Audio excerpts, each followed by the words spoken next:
We always make sudden plans together. আমার যে ফ্রেন্ডসগুলো আমার বাসার আশেপাশে থাকে তাদেরকে নিয়ে চলে যাই নতুন বাসায়, বাসাটা একটু গোছানোর জন্য। বাসা গোছাতে গিয়ে চিন্তা করলাম আজকে রাতে আমরা কোথায় খাবো, কোনো একটা রেস্টুরেন্টে নাকি বাসায় খাবার অর্ডার করবো। দেন আমার মাথায় চলে আসলো একটা প্ল্যান। আমি চিন্তা করে দেখলাম আমাদের গার্ডেনে ছোটখাটো একটা পিকনিক করলে কেমন হয়, আর সেই চিন্তা অনুযায়ী আমি সবাইকে কাজে লাগিয়ে দেই। তো যেহেতু আমি পিকনিক করার ডিসিশন নেই, তখন চিন্তা করলাম বাকি ফ্রেন্ডসদেরকেও যদি আমি না বলি তারা সবাই আমার উপর দেখা যাবে রেগে যাবে, আর সবাই একসাথে থাকলে তো আসলে আনন্দটা আরও বেশি বেড়ে যায়।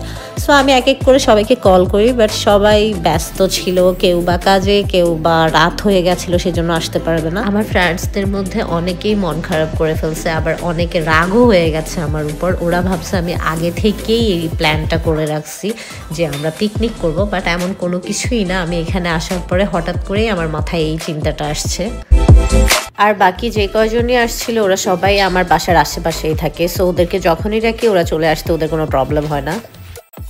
দেন আম্মু বলতেছিল তোমরা পিকনিকে কি কি রান্না করতে চাও সেটা আমাকে বলো, তাহলে আমি ফ্রিজ থেকে বের করে রাখি। সো আমরা সবাই মিলে ডিসাইড করি আমরা খিচুড়ি রান্না করব, ইলিশ মাছ ভাজি করব, আর যে কোনো একটা মাংসের আইটেম করব। আম্মু যাচ্ছিল ফ্রিজ থেকে চিকেন বের করার জন্যে। আম্মুকে বলছি চিকেন না বের করতে, বিফ বের করার জন্য, cause I am not a chicken lover at all. এখানে যেহেতু আমরা সবাই মিলে একসাথে পিকনিক করার অ্যাটেম্পট নিছি, সো সবাই মিলে একসাথে কাজ করা স্টার্ট করে দেয়। এখানে নোবেল চাল ডাল রেডি করে নিয়েছিল খিচুড়ির জন্য, আর বাইরে যে ওয়েদারটা ছিল ওটার সাথে খিচুড়ি ইলিশ মাছ ভাজি একদম পারফেক্ট একটা কম্বিনেশন ছিল। আমি গিয়ে দুটো ইলিশ মাছ নিয়ে আসছিলাম, বাট আনফর্চুনেটলি আমি ক্লোজিং টাইমে যাই, যার কারণে ইলিশ মাছগুলো আর ওরা কেটে দেয়নি। সো এই ইলিশ মাছগুলো নিয়ে আসার পরে রোমান বলতেছিল আমাকে তাও, আমি আজকে ইলিশ মাছ কাটবো। সো ইলিশ মাছের পিসগুলো যদি খারাপ হয় আমাকে বকাঝকা দিবা না, ফর দ্য ফার্স্ট টাইম আমি ইলিশ মাছ কাটতেছি। দেন ও ভয়ে ভয়ে ইলিশ মাছটা কাটতেছিল আর বারবার কেটে দেখাচ্ছিল দেখা তো ঠিক আছে তো, কোনো ভুল হচ্ছে না তো, কারণ ও ভয় পাচ্ছিল যদি উল্টো পাল্টা হয় তাহলে তো আজকে শেষ। দেন নোবেল বলতেছিল ভাই আপনি আমাকে ইলিশ মাছটা দেন, আমি আপনাকে দেখিয়ে দিচ্ছি কিভাবে ইলিশ মাছ কাটতে হয়। বাট মজার ব্যাপার হলো নোবেল নিজেই জানে না ইলিশ মাছ কিভাবে কাটতে হয়। এই যে দেখেন আরেকজন বড় কাজ চোর, সে আর কোনো কাজ পাচ্ছে না, সে গিয়ে এলাচকে নিয়ে এলাচ থেতো করতেছিল, বলতেছিল এলাচ থেতো করা অনেক বড় একটা কাজ, আমি এটা করে দিই। সে ভয় বের হচ্ছিল না, তার আউটফিট খারাপ হয়ে যাবে দেখে। এরই মধ্যে রোমান আর জায়ানকে বলছি তোমরা একটা টেবিল নিয়ে গার্ডেনে রাখো যেন আমরা সবকিছু ওটার উপর রাখতে পারি। এর আগে যেহেতু আমরা কখনো লাকড়ির চুলাতে রান্না করিনি, তাই এটার ব্যাপারে আমার কোনো ধারণাই ছিল না কিভাবে আগুনটা জ্বালাবো, কোথায় থেকে ইট ম্যানেজ করব, বা আগুন জ্বালানোর জন্য যা যা লাগে এগুলো কোথায় থেকে আমি নিয়ে আসবো, আমার কোনো কিছুই ধারণাতে ছিল না। বাট ওরা সবাই গিয়ে এক একজন এক একটা জায়গা থেকে এক একটা জিনিস ম্যানেজ করে নিয়ে আসে, যার কারণে আর কোনো ধরনের ঝামেলা হয়নি। তারপর ওরা সুন্দরভাবে ইটগুলো বসিয়ে ওখানে চুলা বানাচ্ছিল রান্না করার জন্যে। এর মধ্যে আমি সবাইকে বলতেছিলাম এক এক করে যে ইনগ্রেডিয়েন্টসগুলো ছিল এগুলো সব কিছু বাইরে নিয়ে টেবিলে রাখতে, যেহেতু একটু পরেই আমরা রান্নাটা স্টার্ট করব। তো ওরা এক এক করে সব কিছু নিয়ে বাইরে টেবিলের মধ্যে রাখতেছিল। রোমান বলতেছিল টেবিলটা যদি আমরা চুলার পাশে রাখি তাহলে আমাদের রান্না করতে আরও বেশি ইজি হবে, তাই ও জায়ানকে নিয়ে টেবিলটা ধরে কাছাকাছি নিয়ে রাখে।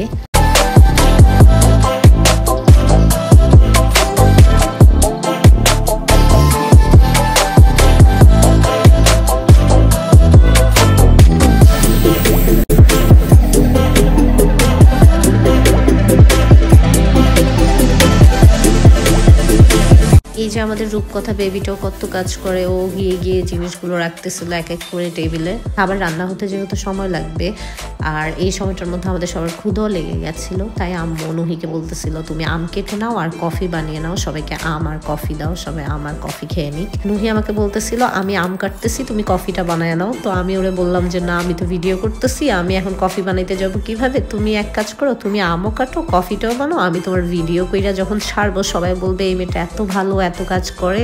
এটা বলার পর ও খুশি হয়ে গেছে, ও বলতেছে আচ্ছা ঠিক আছে তাহলে আমার সুন্দরভাবে ভিডিও নেই, ঠিক আছে আমি কফিও বানাচ্ছি আমও কাটতেছি। তাড়াতাড়ি করে কফি বানানোর জন্য ইনস্ট্যান্ট যে প্যাকগুলো থাকে কফির ওগুলো দিয়ে কফিটা বানিয়ে নেয়। তাড়াহুড়ো করে কফি বানাতে গিয়ে সে চিনি ফেলে পুরো নোংরা করে ফেলে। দেন তাড়াতাড়ি করে হাত দিয়ে ক্লিন করে ফেলতেছিল আম্মু দেখার আগে, কারণ আম্মু দেখলে ওরা ঝাড়ুনি দিবে এখন।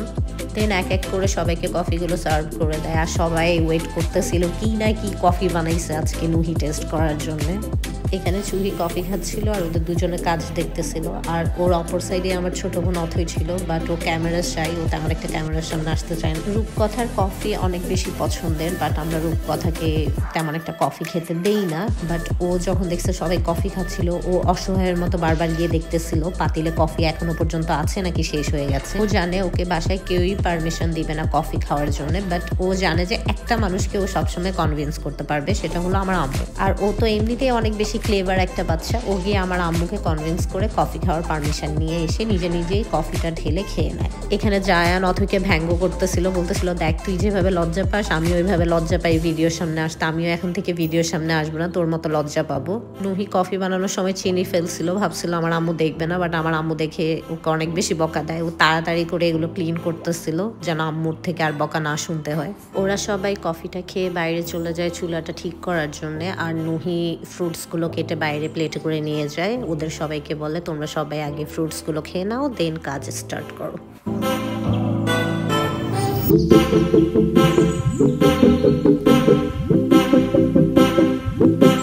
জায়ান বলতেছিল যখনই আমাদের ঠান্ডার মধ্যে দেশে যাওয়া হয়, তখনই যখন ঠান্ডা পড়ে প্রচুর পরিমাণে, তখন আমরা বাইরে এইভাবে আগুন জ্বালিয়ে সবাই ফ্যামিলি সবাই মিলে একসাথে এইভাবে তাপ নেওয়া হয়। সো এখানেও অনেক বেশি ঠান্ডা পড়তেছিল, তাই ওরা এখানে আগুন জ্বালানোর পরে সবাই প্রথমে বলতেছিল আমরা আগুনের তাপ নিয়ে নেই, দেন আমরা রান্না স্টার্ট করব। ওরা দুজন আমাকে ভয় দেখানোর জন্য বলতেছিল এখনই আকাশ থেকে বৃষ্টি নামবে আর তোমার পিকনিক শেষ, বাট হোপফুলি কোনো বৃষ্টি হয়নি, ওয়েদারটা অনেক বেশি সুন্দর ছিল। এই যে ওরা জামাইবো দুজন মিলে প্লেটের সবগুলো ফ্রুটস খেয়ে ফেলতেছিল, আমাদের জন্য একটুও রাখেনি। লোল, জাস্ট কিডিং।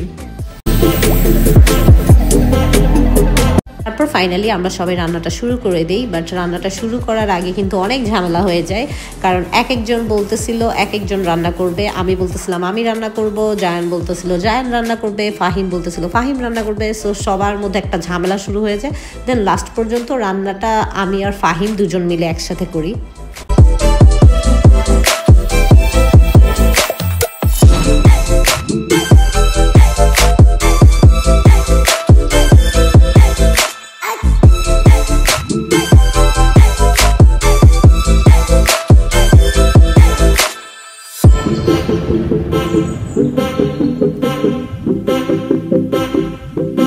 ঠান্ডার মধ্যে এভাবে বাইরে আগুন জ্বালিয়ে রান্না করার মজাটাই আলাদা, আসলে অনেক বেশি ভালো লাগতেছিল আমাদের সবার কাছে। আর বাইরে যেহেতু ঠান্ডা পড়তেছিল, আগুনের তাপটাও আসতেছিল, মনে হচ্ছিল যে আমরা হিটার চালিয়ে দিয়ে হিটারের নিচে বসে আছি সবাই মিলে।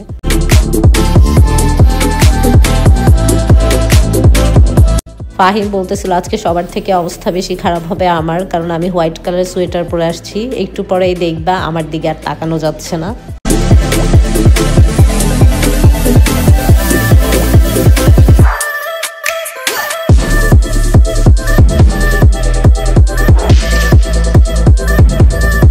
রোমান বলতেছিল যখন আমরা বাংলাদেশে যাই তখন আমরা সব কাজিনসরা মিলে এভাবে চড়ুই ভাতি রান্না করি, আর আজকে সেই ফিলটাই হচ্ছে, মনে হচ্ছে যেন আমরা বাংলাদেশে আছি।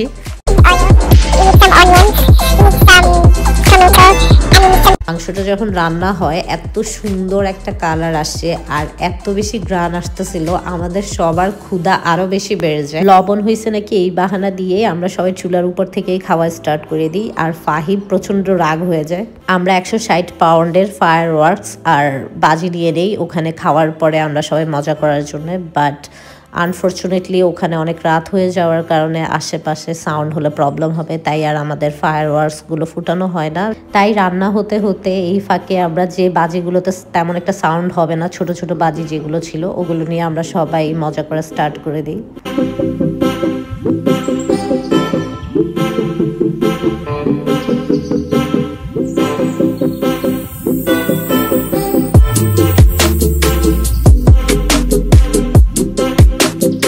এখানে রূপকথা বাজি দেখে প্রচন্ড ভয় পাচ্ছিল, তো দীপ ওকে শেখাচ্ছিল কিভাবে বাজি ধরতে হয়, আর বলতেছিল আসো তুমি সবার হাতে একটা একটা করে দাও, ভয় পাবা না। আপনাদের সাথে একটা মজার বিষয় শেয়ার করি। আমার আব্বু ঘুমাতে যাওয়ার আগে বারবার বলে গেছে যেন কোনো সাউন্ড না হয়, পাশে নেইবার থাকে, কোনো নেইবার যদি কমপ্লেন করে তাহলে কিন্তু আমার অবস্থা খারাপ করে ফেলবে। সো আমি সেই ভয় থেকে বারবার বলতেছিলাম তোমরা এমন বাজিগুলো ফুটাও প্লিজ যেগুলোতে সাউন্ড করবে না, বাট দীপ গিয়ে বলতেছিল এই বাজিটা তেমন একটা সাউন্ড করবে না, এটা ফুটাইয়া দেখতে পারো। তো নোবেল ওই বাজিটা জ্বালানোর সাথেই এত জোরে সাউন্ড করতেছিল, আমি তো পুরো ভয়ে শেষ হয়ে যাচ্ছিলাম, আর ভাবতেছিলাম আমার আব্বু যদি উঠে এখন দেখে এত শব্দ হচ্ছে আমাকে তো মেরেই ফেলবে।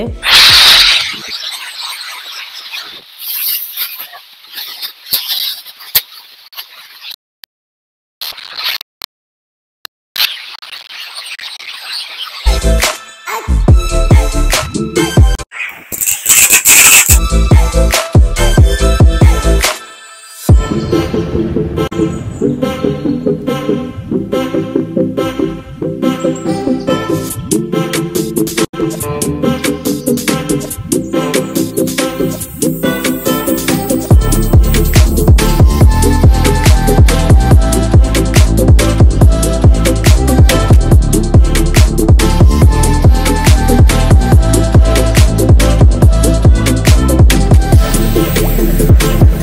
মাংসটা হয়ে যাওয়ার পরেই আমরা খিচুড়িটা বসায় দিই, আর আমরা খিচুড়িটা সেম পাতিলটাতেই বসায় দিই, কারণ পাতিলগুলোতে প্রচুর পরিমাণে কালি পড়তেছিল, আর এই কালিগুলো ক্লিন করা অনেক বেশি ঝামেলাদায়ক।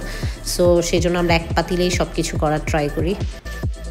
এই যে ফাইনালি আমাদের খিচুড়ি রেডি, আর খিচুড়ি কালারটা এত ভালো আসছিল, পাশাপাশি এত গ্রান আসতেছিল প্রত্যেকটা খাবার থেকে। আমরা তো জাস্ট কখন বসবো খাওয়ার জন্য ওইটার জন্যই ওয়েট করতেছিলাম। দেন আমি সবার জন্য প্লেটে এক এক করে বেড়ে দিচ্ছিলাম খাবারগুলো। দেখেন খাবারগুলো দেখতে কি সুন্দর লাগছে, ঠান্ডার মধ্যে গরম গরম খিচুড়ি দেখতেই কতটা ইয়াম্মি লাগতেছিল। আমরা ভাবছিলাম আমরা বাইরে বসেই খাবো, তাই সবাই প্রথমে বাইরেই খাবারটা নিয়ে বসি, বাট পরে অনেকের কাছে অনেক বেশি ঠান্ডা লাগতেছিল, তাই ওরা ভিতরে গিয়ে বসে, আর কেউ কেউ বাইরে বসেই খাবারটা খায়।